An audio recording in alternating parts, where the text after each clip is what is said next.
Queridísimo Julio Martínez, ¿cómo estás? Buenos días. Hola, ¿cómo estamos? Ájalas. Muchas gracias a Wendy No le Salón. oigo, Vayan a oiga, Wendy Salón súbale. para que les corten la cabellera y los dejen bien guapetones. ¿Vale? Muchísimas Ándele. gracias. Pues sí, como lo menciona Bangaye y mi queridísima Gore, muy contento de estar aquí con ustedes. Yo definitivamente, pues obviamente me voy por el Tri, con las piedras rodando se encuentran. Primer voto, Y bueno, apúntele. de esta manera comenzamos con el tema. El tema, pues, yo creo que un poco recurrente, porque al final de cuentas puede ser tu tío, puede ser tu papá, puede ser tu mamá, puede ser cualquier persona. El chiste o la temática se centraría principalmente en el hecho de que a veces nosotros como ciudadanos pensamos que hay justicia o injusticia. Y bueno, ya en programas anteriores hemos estado hablando acerca del nuevo sistema de justicia penal y precisamente este nuevo sistema de justicia penal tiene muchísimos beneficios y muchísimas ventajas para este tipo de situaciones, en donde desgraciadamente por la falta de difusión por parte del gobierno mexicano, por parte de nuestras autoridades, nosotros como ciudadanos, usuarios de este sistema, pensamos que no hay justicia y al final de cuentas entramos en una dinámica en donde mejor evitamos la fatiga como Jaimito el Cartero de ir y denunciar y quedarnos con los bracitos cruzados y esperar a que las cosas sucedan mientras nosotros somos los responsables de que realmente las cosas sucedan. Sí. Y bueno, valdría la pena tomar como antecedente que en tratándose de este tipo de delitos, a mí me gustaría que leyéramos precisamente el artículo 19 constitucional, el 19 de nuestra Carta Magna, para que usted, de viva voz, de Bangaye y de Gore, se enteren cuáles son los delitos que ameritan a fuercita, sin excusa y sin pretexto, pena privativa de libertad. ¿Sale? Y con esto empezamos.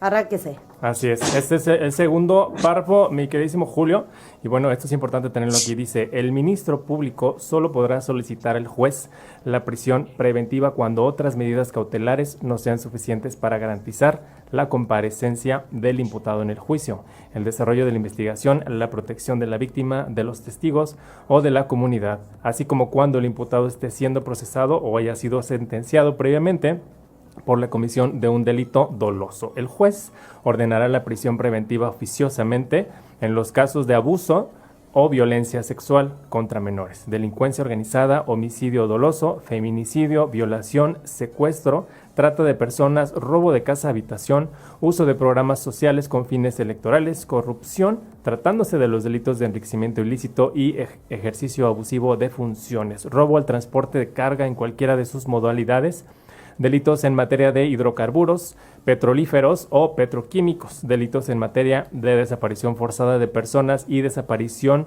cometida por particulares, delitos cometidos con medios violentos como armas y explosivos, delitos en materia de armas de fuego y explosivos de uso exclusivo del Ejército, la Armada y la Fuerza Aérea, así como los delitos graves que determine la ley en contra de la seguridad de la nación, el libre desarrollo de la personalidad y de la salud.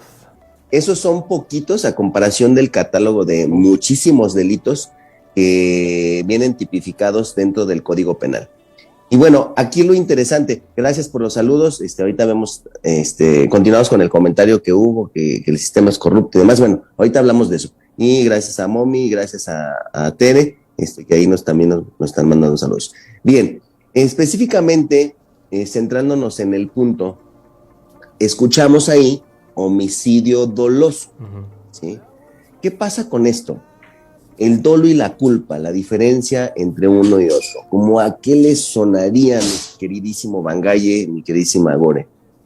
El dolo es como cuando se hace con intención, ¿no? Y con la alevosía y ventaja, cuando estás pensando en que quieres hacer eso, ¿no? Sí.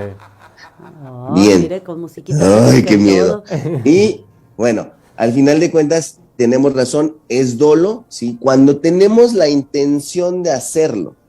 Ahí escuchamos por parte de Gore alevosía y ventaja. Esas son una serie de calificativas que vendrían a agravar la naturaleza del delito.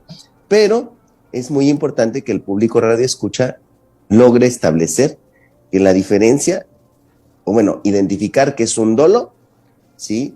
Y que es una culpa.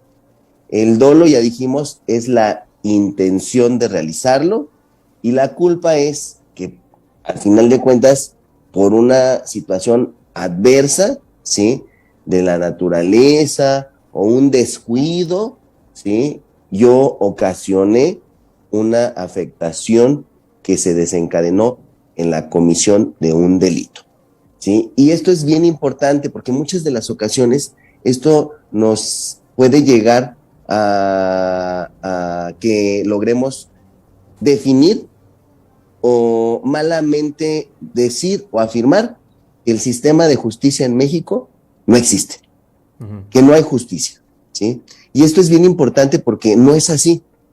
Precisamente nuestra Constitución y el Código Nacional de Procedimientos Penales establecen estas diferencias. Y en su artículo 19, como lo acaba de leer mi queridísimo Van Galle, establece el homicidio por dolo, homicidio doloso. Entonces, ¿qué pasaría si yo voy manejando un vehículo, ¿sí?, o mi tío va manejando un vehículo y por X o Y circunstancia se atraviesa un coche y ¡paz!, ¿sí? Al final de cuentas tenemos el deceso de mi tío, ¿sí? ¿Qué pasaría con esa persona que iba manejando y que ocasionó ese accidente? Pues obviamente esa persona va a tener el beneficio de pasar su procedimiento fuera de la cárcel. ¿Por qué? Precisamente porque lo establece nuestra Constitución Política de los Estados Unidos Mexicanos y porque además viene establecido en el Código Nacional de Procedimientos Penales. ¿Por qué? Precisamente por un principio que se llama principio de presunción de inocencia. Entonces, hay convenciones a nivel internacional que también son constitución dentro del territorio y Estado mexicano, como las reglas de Tokio, que obviamente es un convenio internacional que se suscribió por parte de México, en donde la prisión es la última de las opciones, ¿sí?, o la última de las medidas que se pueden utilizar. Licenciado, entonces, dígame. El día de hoy creo que le vamos a poner pausa hasta ahí. Quisiera que continuáramos con este tema la próxima semana, porque efectivamente, como por ahí leímos un comentario, hay algo de corrupción, hay también la cuestión de la burocracia o los vacíos legales que ya también hemos visto en este programa. Entonces, quisiera que continuáramos con este tema porque me parece bien importante la próxima semana. ¿Le parece bien? Perfectísimo. Será un gusto estar aquí con ustedes. Le agradecemos muchísimo, licenciado Julio Martínez, Dios me los bendiga. de JC Consultores. Muchas gracias. Nos vemos la próxima semana. Hasta luego.